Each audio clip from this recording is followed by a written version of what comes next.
ইন্দিরা রোডের সরু গলির ছোট্ট মহিলা হোস্টেলের বাসিন্দা সাফাকারা সোভান, ডাকনাম পারুল।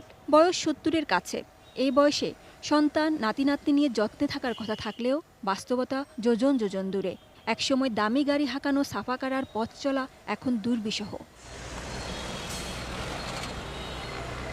স্বামী পিজি হাসপাতালের সাবেক অধ্যাপক ডাক্তার আব্দুস সোবহান।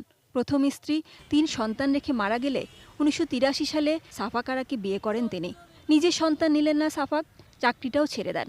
স্বামীর প্রথম ঘরের সন্তানদের দেখাশোনা করে সুখের সংসার। কিন্তু সবকিছু বদলে যায় স্বামীর মৃত্যুর পর। বনানী আর উত্তরায় স্বামীর রেখে যাওয়া ১৫০ কোটি টাকার ২টি বাড়ি থাকলেও আজ তিনি ঘরহীন। ২০০৭ সালে ঝড় বৃষ্টির রাতে মাকে বাড়ি থেকে বের করে দেন ছেলে, ঢাকা বারডেম হাসপাতালের চিকিৎসক ডাক্তার মাহবুব সোবহান। এরপর ন্যায্য পাওনার দাবি নিয়ে দাঁড়ে দাঁড়িয়ে ঘুরছেন মা। শেষমেশ দ্বারস্থ হলেন গণমাধ্যমের। আমার অংশটুকু আমি চাই আমার ছেলের কাছ থেকে। আমার যে কবরের জায়গা আছে বুদ্ধিজীবী কবরস্থানে, সেখানে সেই দলিলটা আমাকে দিয়ে দিবে। অত্যন্ত দুর্বিষহ জীবনযাপন করছে, এটা সত্য। উনি তো ওনার স্বামীর অংশ, কিছু পাওয়ার তো ওনার অধিকার আছেই। সেটা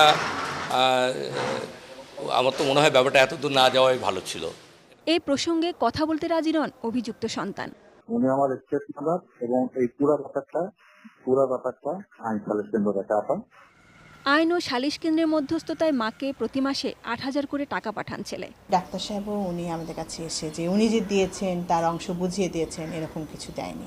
আমাদের দিক থেকে এটাও বলা ছিল, অনুরোধ ছিল যে আপনারা যে কোনো একটা জায়গায় বসে একটা সমাধান করেন, একটা স্থায়ী সমাধান। এটা তো কোনো মান্থলি টাকা নেওয়া দেওয়াটা, এটা তো কোনো স্থায়ী সমাধান না।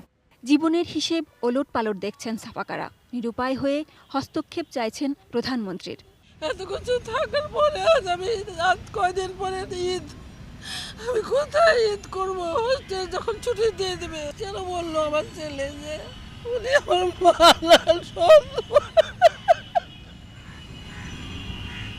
Sajeda Sweety, ATN news, Dhaka.